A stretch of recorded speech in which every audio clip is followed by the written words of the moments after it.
Hello 10th standard students.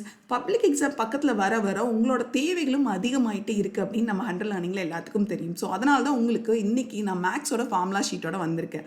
So யாரெல்லாம் centum வாங்கணும்னு நினைக்கிறீங்க, உங்களுக்கெல்லாம் கீ பாயிண்ட்ஸ் தெரியும் இல்லையா, ஒரு சாப்டருக்கும்.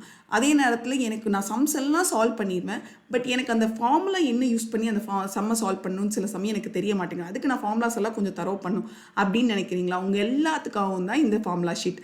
ஸோ ஃபஸ்ட்டு சாப்டர்லேருந்து 8th சாப்டர் வரைக்கும் இருக்க எல்லா ஃபார்முலாஸ் அண்ட் கீ பாயிண்ட்ஸ் இந்த பிடிஎஃப்ல உங்களுக்கு கொடுத்துருக்கோம். ஸோ இந்த பிடிஎஃப் வந்து கமெண்ட் செக்ஷனில் பின் பண்ணியிருக்கோம், பார்த்துக்கோங்க. அண்ட் இது எப்போல்லாம் யூஸ் பண்ணுறீங்க அப்படின்னா, எப்போல்லாம் நீங்கள் சம்ஸ் வந்து சால்வ் பண்ணுறீங்களோ அப்போல்லாம் இந்த ஃபார்முலா ஷீட்டை ரெஃபர் பண்ணி சால்வ் பண்ணுங்கள்.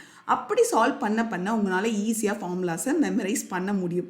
அதுக்கப்புறம் இதை கையிலேயே வச்சுக்கோங்க. எப்போல்லாம் வந்து நீங்கள் குயிக் ரிவிஷன் பண்ணும் ஃபார்முலாஸ் அப்படின்னு நினைக்கிறீங்களோ அப்போல்லாம் நீங்கள் ஈஸியாக ரிவைஸ் பண்ணிடலாம். ஸோ இப்போ நமக்கு என்ன, நான் உங்களுக்கு மேக்ஸோட ஃபார்முலா ஷீட் கொடுத்தாச்சு. இனி மேக்ஸோட மினி மெட்டீரியல் தான். ஸோ அதையும் கொடுத்துடலாம் நம்ம 100 லேர்னிங்கில். ஸோ இனி சென்டம் வாங்குறது மேக்ஸில் ஈஸி தான்.